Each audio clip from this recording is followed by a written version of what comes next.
sa baka ayaw ang balita pero hilom ang bulsa. Gigukod sa kamera pero naunsa ang kaso. Mga ngisi nga puti ng ipon baho kayong kwarta. Giabog sa baha ang pobre sila nagyak sa dagat. Giingon flood control pero lapok ray ni tubo. Puro ribbon cutting pero dry neck kay bangag tubo. Ghost project, ghost road, ghost school, ghost bed. Tinura ang utang may giukap sa atong next gen. Mga apelido balik-balik ngurak sakit sa kalibutan. Mag-ilog sa trono apan sa preso walay pulihan. Giilat sa poste, giilat sa storya, giilat sa bagong sugod pero karaan rang bulok nga gloria. Bahasa sala di lang tubig ang nialsa. Ang tutuhod ang kaladong kantong liog ang duga.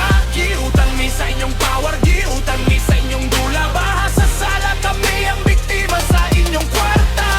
Bahasa sala sige giluno mamamong kasing-kasing. Bisan nasa mi muling korupsyon ragihapon ng masinate. Di na mi mahilom, di na mi mo ikyas. Bahasa sala kami naroon ang musukol. Gasigas mga traffic sa karsada pero kusog kaayog sa UV. Mga bodyguard murag sundalo kinsa may gubat diri. Sa papel limpyo kayo sa dalan daghang jutay. Gitusok sa bituon ng bandera pero gitusok pud ang pinansay. Drug addict sa kanto gidakop di ba kaulawan sa TV. Pero ang tagiya sa shipment katawawara sa lubi. Mga kawhatan sa tindahan balay priso dayon. Kawatan sa kaban VIP pa sa eroplano. Mga hambog pag taga dirimi para ninyo ni tanan. Pero klaro kaayong kamura ang busog sa kaldero nga busan. Kami nagbaha og mansyon, kami nagbaha og kanal. Giuga sa ulan ng inyong sala pero dili sa tribunal.